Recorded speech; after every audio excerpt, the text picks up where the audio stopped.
नमस्कार बच्चों। आज का हमारा हिंदी का विषय है लोकोक्तियाँ। पिछली वीडियो में हमने मुहावरे पढ़े थे। लोकोक्तियाँ करने से पहले हम इसका शाब्दिक अर्थ समझ लें कि लोकोक्तियाँ होती क्या हैं। लोकोक्तियों का भाव है लोक लोकोक्ति अर्थात लोक की उक्ति, यानी लोगों द्वारा कही गई उक्ति। ये अपने आप में पूर्ण होती है। इनका प्रयोग अधिकांशतः वाक्य के अंत में एक स्वतंत्र वाक्य के रूप में होता है, जबकि मुहावरों का प्रयोग वाक्य के मध्य में होता है। लोकोक्ति अपने आप में पूर्ण होती है। इसमें लोगों का अनुभव या किसी प्रकार की सीख छिपी रहती है। चलिए शुरू करते हैं।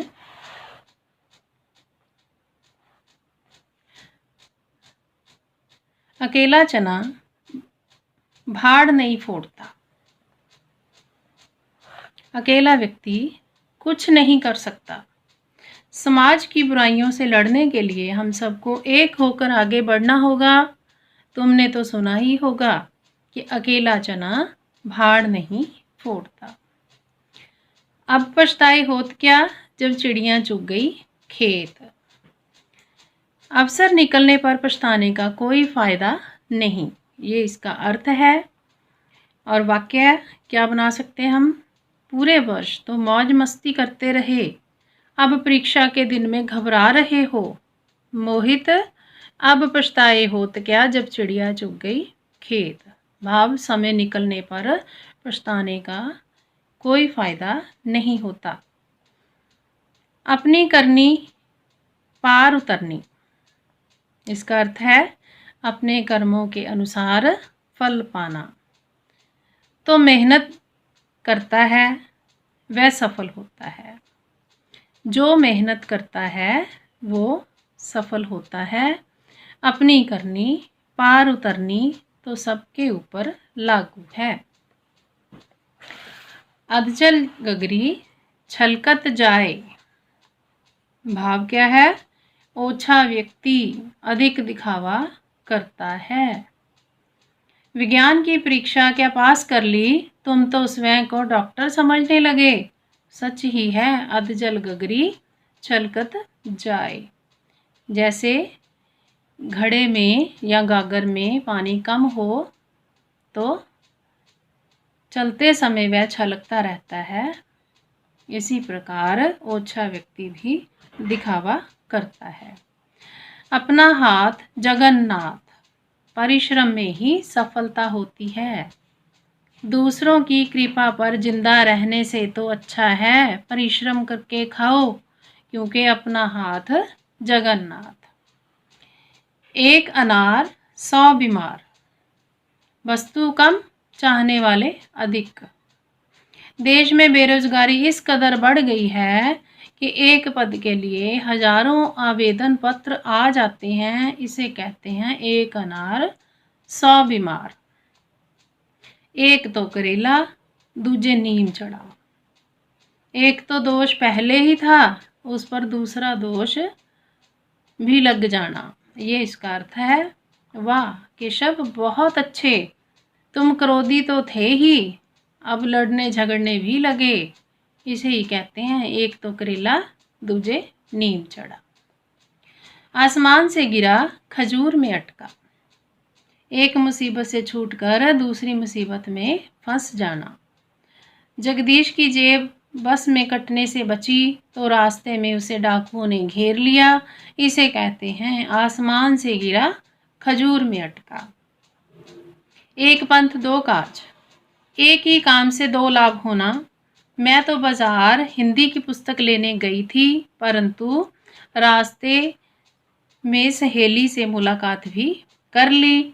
यह तो वही हुआ एक पंथ दो काज। कोयले की दलाली में मुंह काला, बुरे के साथ रहने पर बुराई ही मिलती है। संदीप का साथ छोड़ दो, उसका स्वभाव अच्छा नहीं है। एक दिन उसके साथ साथ तुम पर भी उसका असर हो जाएगा।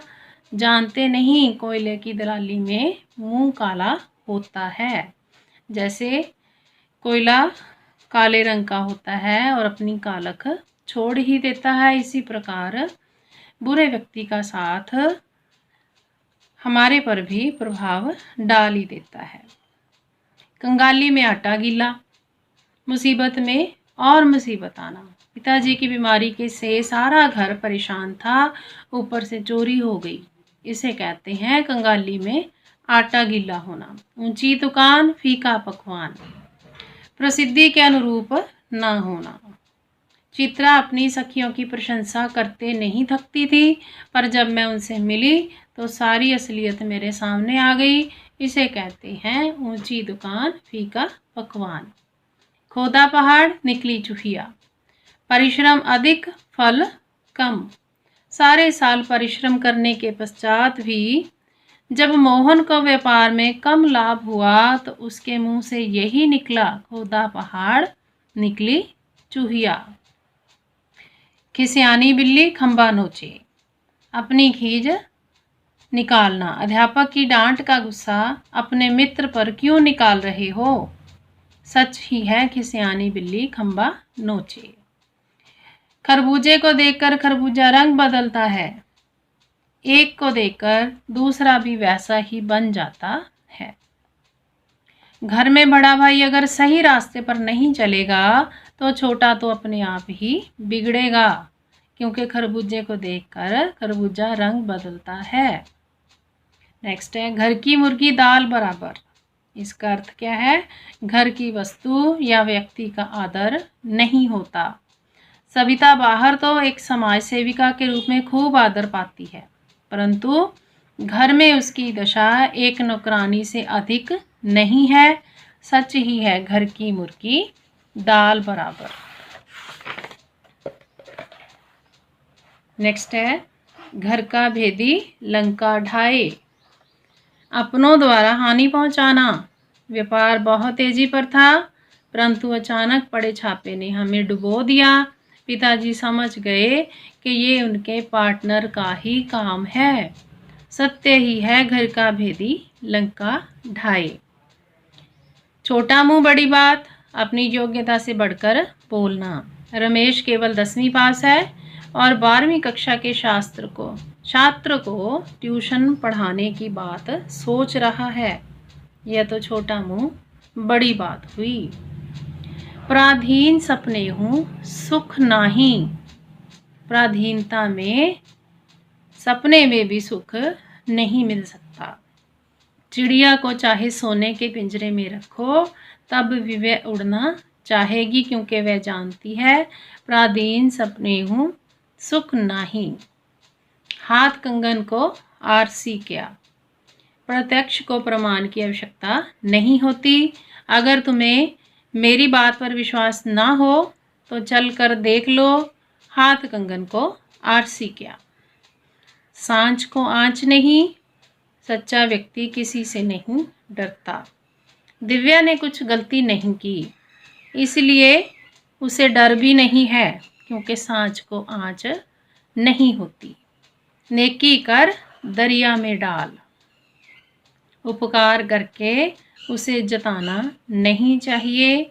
सच्चे समाज सेवक को अपने द्वारा किए गए कार्य व उपकार को जताना नहीं चाहिए, क्योंकि जताने से उसका महत्व घट जाता है। इसलिए तो कहा जाता है नेकी कर दरिया में डाल। 4 दिन की चांदनी फिर अंधेरी रात। कुछ दिनों की खुशी होना। चुनाव के दौरान गरीबों को नेताओं से खूब तोहफे मिलते हैं, परंतु बाद में उनकी ज़िंदगी 4 दिन की चांदनी फिर अंधेरी रात की तरह हो जाती है। अंधों में काना राजा, मूर्खों में कम समझदार। वीरपुर गांव में लगभग सभी गांववासी अनपढ़ हैं, परंतु टीकाराम 5वीं पास होकर सबके बीच अंधों में काना राजा बन बैठा है। दूर के ढोल सुहावने, दूर की वस्तु अच्छी लगना। मुंबई में बॉलीवुड की चमक दमक देखकर लोग दौड़े चले जाते हैं, परंतु वहाँ जाकर पता चलता है कि दूर के ढोल सुहावने होते हैं। तो बच्चों, ये थी कुछ लोकोक्तियाँ। लोकोक्तियों में कोई ना कोई अनुभव छुपा रहता है और अधिकांशतः ये वाक्य के अंत में आती हैं। आशा करती हूँ कि आपको ये विषय समझ आ गया होगा। धन्यवाद।